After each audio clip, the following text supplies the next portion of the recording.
같이 기도하고 예배하도록 하겠습니다. 하나님 감사합니다. 이 하루를 살아갈 수 있는 귀한 은혜를 허락하시고 이 아침에 하나님의 말씀으로 오늘 하루를 시작할 수 있도록 인도하시니 감사합니다. 하나님, 우리가 각자의 위치에서 하나님의 말씀을 듣고 또 하나님께 기도할 때에 성령님께서 우리 사랑하는 모든 성도들의 각 위치 가운데 함께 하시고 임재하셔서 오늘도 주님의 말씀으로 또 주님의 거룩함을 삶 가운데 실천할 수 있는 우리 모두가 될 수 있도록 주님 역사하여 주시옵소서. 성령님, 오늘도 우리에게 기름 부어 주셔서 오늘 하루를 살아갈 때 우리의 힘과 능력이 아니라 하나님의 도우심과 하나님의 인도하심으로 살아가게 하시고 오늘도 우리들의 삶을 통해 하나님의 선하심과 인자하심을 드러낼 수 있는 귀한 믿음의 삶을 살아갈 수 있도록 성령님께서 역사하여 주시옵소서. 오늘도 우리에게 세임과 능력을 더하여 주시고 세상에 나아가서 주님의 거룩하심을 드러내며 빛과 소금으로서의 삶을 온전히 감당해낼 수 있도록 주님께서 오늘도 우리에게 은혜를 더하시기를 간절히 소망합니다. 성령님 이 시간 우리 가운데 말씀하여 주시고 충만하게 역사하여 주시옵소서. 감사드리오며 거룩하신 예수 그리스도 이름으로 간절히 기도합니다. 아멘. 네, 하나님께서 우리에게 주신 말씀 보도록 하겠습니다. 하나님이 우리에게 주신 말씀은 역대하 18장 1절에서 11절까지의 말씀입니다. 자막을 보면서 하나님의 말씀을 함께 읽으시기를 바랍니다. 여호사밧이 부귀와 영광을 크게 떨쳤고 아합 가문과 혼인함으로 인척 관계를 맺었더라. 2년 후에 그가 사마리아의 아합에게 내려갔더니 아합이 그와 시종을 위하여 양과 소를 많이 잡고 함께 가서 길르앗 라못 치기를 권하였더라. 이스라엘 왕 아합이 유다 왕 여호사밧에게 이르되 당신이 나와 함께 길르앗 라못으로 가시겠느냐 하니 여호사밧이 대답하되 나는 당신과 다름이 없고 내 백성은 당신의 백성과 다름이 없으니 당신과 함께 싸우리이다 하는지라. 여호사밧이 또 이스라엘 왕에게 이르되 청하건대 먼저 여호와의 말씀이 어떠하신지 오늘 물어보소서 하더라. 이스라엘 왕이 이에 선지자 400명을 모으고 그들에게 이르되 우리가 길르앗 라못에 가서 싸우랴 말랴 하니 그들이 이르되 올라가소서. 하나님이 그 성읍을 왕의 손에 붙이시리이다 하더라. 여호사밧이 이르되 이 외에 우리가 물을 만한 여호와의 선지자가 여기 있지 아니하나이까 하니 이스라엘 왕이 여호사밧에게 이르되 아직도 이물라의 아들 미가야 한 사람이 있으니 그로 말미암아 여호와께 물을 수 있으나 그는 내게 대하여 좋은 일로는 예언하지 아니하고 항상 나쁜 일로만 예언하기로 내가 그를 미워하나이다 하더라. 여호사밧이 이르되 왕은 그런 말씀을 마소서 하니 이스라엘 왕이 한 내시를 불러 이르되 이물라의 아들 미가야를 속히 오게 하라 하니라. 이스라엘 왕과 유다 왕 여호사밧이 왕복을 입고 사마리아 성문 어기 광장에서 각기 보좌에 앉았고 여러 선지자들이 그 앞에서 예언을 하는데 그나나의 아들 시드기야는 철로 뿔들을 만들어 가지고 말하되 여호와께서 이같이 말씀하시기를 왕이 이것들로 아람 사람을 찔러 진멸하리라 하셨다 하고 여러 선지자들도 그와 같이 예언하여 이르기를 길르앗 라못으로 올라가서 승리를 거두소서. 여호와께서 그 성읍을 왕의 손에 넘기시리이다 하더라. 아멘. 네, 아침에 함께 예배를 드리기로 했는데 아침이신 분들도 있고 아점이신 분들도 있고 점심이나 또 오후 저녁이신 분들도 있을 것입니다. 그러나 하나님께서 오늘 주시는 이 말씀을 통해 우리가 하나님의 말씀을 우리의 삶 가운데 실제가 되는 능력을 우리가 그렇게 말씀을 대로 살려고 노력하는 그런 저와 여러분들이 되시기를 소망합니다. 오늘 역대하 18장 1절부터 11절까지 말씀인데요. 오늘 1절 말씀, 우리가 함께 읽은 이 1절 말씀에 보면 이 여호사밧 왕의 인포메이션, 그에 대한 정보가 나옵니다. 함께 1절 먼저 읽어볼까요? 여호사밧이 부귀와 영광을 크게 떨쳤고 아합 가문과 혼인함으로 인척 관계를 맺었더라. 아멘. 먼저 이 여호사밧은 부귀와 영광을 누리는 자였습니다. 많은 부귀와 영광을 누렸는데 그에게 부귀와 영광을 주신 분이 누구입니까? 바로 하나님이십니다. 역대기서에 보면 여호사밧이 하나님을 경외하는 그러한 왕으로 이 역대기서에는 기록이 되어 있는데요. 우리 역대하 17장 4절에서 5절 말씀을 우리 한번 읽어보도록 하겠습니다. 오직 그의 아버지의 하나님께 구하며 그의 계명을 행하고 이스라엘의 행위를 따르지 아니하였음이라. 그러므로 여호와께서 나라를 그의 손에서 견고하게 하심에 유다 무리가 여호사밧에게 예물을 드렸으므로 그가 부귀와 영광을 크게 떨쳤더라. 아멘. 그는 우상에게 구하지 아니하였습니다. 다른 왕들이 실수한 그러한 실수를 하지 않고 하나님께 구하고 하나님의 율법을 따르는 자였습니다. 그러자 하나님께서 이 여호사밧이 다스리고 있는 유다 나라를 견고하게 하셨고 그가 많은 부와 영광을 누릴 수 있도록 하셨습니다. 그런데 문제는 아합 가문과 인척 관계가 되었다라는 것입니다. 그는 그의 아들인 여호람을 이 아합의 딸인 아달랴와 혼인을 시켰습니다. 여러분, 그런데 이것이 왜 문제가 될까요? 우리가 좀 전에 읽었던 역대하 17장 4절에 보면요. 여호사밧이 왕이 되고 하나님의 계명을 지켰을 때에 그가 무엇을 따르지 아니하였다라고 기록되어 있습니다. 그것이 무엇입니까? 이스라엘의 행위를 따르지 아니하였다. 예. 여러분, 이스라엘은 여기서 이야기하는 이스라엘은 북이스라엘을 이야기하는데 북이스라엘 또한 하나님의 백성이었습니다. 여러분, 그런데 그들은 하나님을 버렸죠. 하나님을 버리고 우상 숭배를 하였습니다. 그 땅 가운데 죄악이 가득하였고 우상이 가득했다라는 것입니다. 그런데 그런 그들의 왕과 인척 관계가 되었다라는 것입니다. 여러분, 이것은 굉장히 위험한 관계입니다. 왜냐하면 우리 사람은 죄악에 물들기가 너무나 쉽기 때문입니다. 우리 그리스도인들이 늘 고민하는 부분이 바로 이런 부분입니다. 내가 그리스도인으로서 세상에 나가서 세상에 어떤 거룩한 영향력을 끼치고 싶은데 그게 쉽지 않다라는 것. 오히려 내가 세상에 물들고 죄악 가운데 물드는 그것이 문제이죠. 그것이 고민이죠. 또한 내가 세상에 나가서 거룩하게 그리스도인으로서 산다 할지라도 그게 다른 사람들에게 크게 영향이 없다라는 것입니다. 그들이 어떤 거룩한 나의 모습을 보고 나도 거룩해져야지 이런 마음을 먹지 않는다라는 거예요.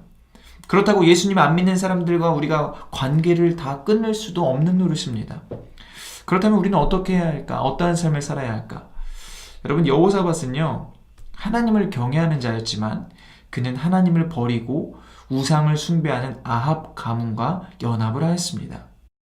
그가 왜 연합을 했을까요? 왜 연합을 했을까? 이때 남유다와 북이스라엘은 적대적인 관계였습니다. 그런데 그런 그들이 평화를 도모한다라는 명분으로 연합을 한 일은 정말 잘한 일처럼 보입니다. 그런데 여호사밧의 이면에는 이런 마음이 있었습니다. 그가 부귀와 영광을 누렸다라고 했잖아요. 하나님이 주신 그 평화가 있었는데 한마디로 그 부귀와 영광, 평화, 이것은 세상의 어떤 즐거움, 세상의 기쁨을 이야기합니다. 세상을 맛보았다라는 것입니다. 그렇게 세상을 맛보니까, 그렇게 부귀와 영광을 누리다 보니까 이것을 더 유지하고 싶고 누리고 싶은 마음이 있었습니다. 그러다가 나름대로 평화라는 이름으로 북이스라엘과 자녀들을 결혼을 시킨 것입니다. 그는 이 결혼을 통하여서 평화를 더 많이 누리고 싶었고 또 자신이 누리고 있는 그 부귀와 영광을 더 오래도록 유지하고 싶었습니다.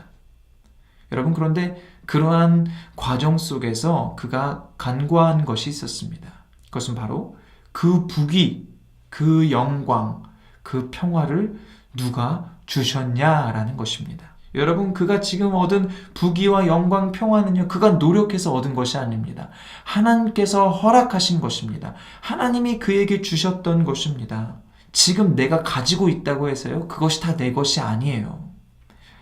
하나님을 경외할 때 하나님이 주신 것들입니다. 그런데 그가 가지고 있는 그 부귀와 영광, 그 평화 때문에 그의 삶에 있어서 가장 중요한 하나님을 놓치게 된 것입니다. 그가 그렇게 하나님을 놓쳤을 때 그는 몰락하기 시작합니다. 우리 그리스도인은 늘 내 인생의 주체가 누구인지를 기억하며 살아야 합니다. 내가 누리는 많은 것들 때문에 하나님을 놓치는 어리석음을 범하시지 않기를 바랍니다. 오늘 우리는 하루를 살면서 이 하루를 시작하면서 거룩하게 살아야지, 세상 가운데 그리스도인으로서 거룩한 영향력을 끼쳐야지 라고 생각을 하고 기도합니다. 여러분, 그런데 우리는 왜 거룩한 삶을 살기를 원할까요? 세상 가운데 왜 거룩한 영향력을 끼치기를 원할까요? 왜냐하면 내 삶의 주인 되신 하나님께서 거룩하시기 때문에 그렇습니다. 세상에 그러한 거룩한 영향력을 끼치는 것이 우리 그리스도인의 정체성이기 때문에 그렇습니다. 그렇게 예수님이 영광 받으시도록 사는 것이 우리 그리스도인들의 정체성입니다. 그런데 그래서 우리는 그러한 삶을 위해서 하나님 거룩하게 살게 해주세요. 세상 가운데 주님의 영향력을 끼치는 삶을 살게 해주세요 라고 기도를 합니다. 그런데 우리가 실제로 세상에 나가서 살 때 그러한 삶이 참으로 쉽지 않음을 우리는 날마다 경험합니다. 그리고 실제로 우리가 세상에 나가서 거룩한 삶을 산다 할지라도 그래, 너는 거룩하구나. 그래, 그냥 그렇게 인정할 뿐이지 세상 사람들은 나의 거룩을 보고 그들이 거룩을 소망하거나 거룩한 삶을 살기로 결단하는 그러한 일들은 일어나지 않습니다. 제가 신앙생활을 38년 정도 이제 했고 예수님을 만난 것은 27살 대학교 4학년 여름방학 때 이제 예수님을 인격적으로 만나고 회심을 했는데 그 전까지는 누구보다 망난이었습니다. 물론 주일에는 열심히 교회를 나아가는 썬데이 크리스찬, 썬데이 망난이였지만 무늬만 크리스찬이었지 믿음이 있다라고 생각은 했지만 실제적으로는 믿음이 없는 그러한 자였습니다. 그런데 제가 이제 인격적으로 말씀이신 예수 그리스도를 만나고 난 이후에 회심의 사건 이후에 저의 죄된 부분, 제가 죄라고 생각하는 모든 부분들이 이제 자연스럽게 끊어지는 것을 경험하고 난 이후에 이제 학교를 갔죠. 개강을 하고 나서 학교를 갔는데 사람들이 이제 처음에는 저를 보고 깜짝 놀라더라고요. 뭔가 좀 망나니였는데 뭔가 좀 변한 듯한 느낌과 모습을 보이니까 사람들이 좀 이상해하고 의아해했어요. 누군가는 이제 저에게 다가와서 뭔가 안 좋은 일 있냐라고 물어보는 그런 사람들도 있었고요. 처음에 이제 안 믿는 사람도 있었죠. 이제 물어보는 거죠. 왜 그러냐. 그랬더니 제가 예수님을 만났다. 예수님을 실제로 만났다. 인격적으로 만났다. 이렇게 이야기했는데 그때는 그게 정말 사실이었는데 이 얘기가 얼마나 고리타분한 이야기였는가. 친구들이나 선후배, 동기들이 믿지 않더라고요. 처음에만 그냥 잠깐만 그러나 보다 라고 했는데 그런 일이 있고 난 이후에 지금 이제 10여 년 이상이 흘렀습니다. 그리고 난 이후에 저는 이제 목회자가 되었죠. 목사가 되었고 제 친구들은 여전히 그 동기들이나 선후배들은 여전히 제가 목사임을 인정하고 그 다음에 그리스도인임을 인정합니다. 그들이 저를 그렇게 인정은 하지만 그들은 거룩한 삶을 산다거나 교회에 나가서 예수님을 믿는다거나 저의 모습을 보고 실제로 변한 사람은 한 명도 없습니다. 물론 제가 권면도 하고 전도도 하고 했지만 그들이 그러한 삶을 소망하지 않고 실제로 살고 있지도 않는 것을 저는 보고 있습니다. 여러분, 우리가 거룩하게 산다고 해서 세상이 막 변하진 않습니다. 여러분, 그런데 그렇다고 해서 우리가 그 가운데 실망하거나 좌절해서는 안 됩니다. 그렇다고 우리가 거룩하게 사는 이 삶을 포기할 수도 없습니다. 왜 그럴까요? 거룩하게 사는 것이 우리의 정체성이고 우리 그리스도인들이 살아가야 할 방식이기 때문에 그렇습니다. 여러분, 사람 보고 또 세상 보고 신앙생활 하지 마십시오. 우리가 바라봐야 할 분, 우리가 의지해야 할 분, 그분은 오직 예수님 한 분뿐인 줄 믿습니다. 여호사밧과 인척 관계를 맺은 이 북이스라엘의 아합은 이 여호사밧에게 이 길르앗 라못을 함께 치자라고 유혹을 합니다. 그러자 여호사밧은 먼저 하나님께 여쭈어 보도록 하죠. 그래서 아합이 400여 명의 선지자들을 모아서 길르앗 라못을 칠까 말까? 라고 물었을 때 그 선지자들은 치십시오! 하나님께서 왕의 손에 길르앗 라못을 넘겼습니다. 한마디로 왕이 승리하실 것입니다. 라고 거짓 예언을 합니다. 그러자 여호사밧이 뭔가 미심쩍게 느껴지는 거예요. 다른 여호와의 선지자는 없습니까? 라고 물었을 때 이 아합이 미가 선지자를 이야기합니다. 그러면서 미가를 말하면서 그는 내게 안 좋은 예언만 하기에 내가 그를 미워한다 라고 이야기를 합니다. 여러분, 우리는 이 말을 통해서 아합이 정말 하나님을 경외하지 않는 자임을 알 수 있습니다. 그는 하나님 말씀에 순종할 마음이 1도 없는 자임을 우리는 이 말씀을 통해 볼 수 있습니다. 그냥 자신이 듣고 싶어하는 말만 듣고 또 자기가 원하는 대로 행동하는 그러한 자임을 알 수 있는데요. 어쨌거나 여호사밧이 요청을 하자 아합은 사람을 보내서 미가 선지자를 자신들 앞으로 오게 합니다. 여러분, 우리는 하나님의 백성입니다. 아멘이시죠? 우리의 삶의 주체가 하나님이시고 또 우리는 그렇게 하나님의 백성으로서 하나님의 음성을 듣고 하나님의 뜻을 구하고 하나님이 원하시는 대로 삶을 살아야만 하는 그러한 자들입니다. 반면에 하나님의 백성이 아닌 사람들은요, 자신이 원하는 대로 자신이 하고 싶은 대로 살아갑니다. 우리는 그러한 하나님의 백성이 아닌 사람들과의 관계를 맺고 살아가는 사람들이죠. 그러한 관계 속에서 우리는 세상의 많은 유혹들 또 거짓된 메시지들을 듣게 되죠. 많은 유혹들을 경험하게 되죠. 그럴 때 우리는 그것이 옳고 그른지를 분별할 수 있는 능력이 우리에게 있어야 합니다. 여러분, 그 능력은요, 우리가 하나님께 기도하고 여쭈어 볼 때, 특히 우리 안에 말씀으로 충만할 때, 우리가 그 충만한 말씀을 가지고 하나님께 기도할 때 우리는 세상에서 주님의 뜻을 분별하고 거룩한 하나님의 백성으로서 온전히 살아가게 되는 것입니다. 여러분, 그러므로 거룩하게 살기로 결단하십시오. 하나님의 뜻을 날마다 구하고 말씀을 읽고 말씀 우리 안에 채우고 그 말씀을 가지고 기도하시고 그 말씀대로 살기로, 거룩하게 살기로 결단을 하십시오. 그리고 결단했다면 당장 내 삶이 거룩하기 위해 거룩한 삶을 살기 위하여 기도하고 노력하고 실천하는 저와 여러분이 되시기를 소망합니다. 우리의 거룩이 다른 사람을 변화시킬 수 없다 할지라도 우리의 거룩을 하나님이 기뻐하시고 하나님이 받으심을 보시고 여러분 오늘 하루도 하나님을 기쁘시게 하는 거룩한 삶을 살게 되는 저와 여러분이 되시기를 예수님의 이름으로 축복합니다. 함께 우리 이렇게 기도했으면 좋겠는데요. 하나님의 백성으로서 오늘 이 하루 거룩한 삶을 살게 하여 주시고 그 거룩한 삶을 살기 위해 노력하고 실천함으로 하나님을 기쁘시게 하는 우리들의 삶이 될 수 있도록 인도하여 주십시오. 우리 이러한 기도 제목을 가지고 함께 우리 간절히 기도하도록 하겠습니다. 같이 기도합시다.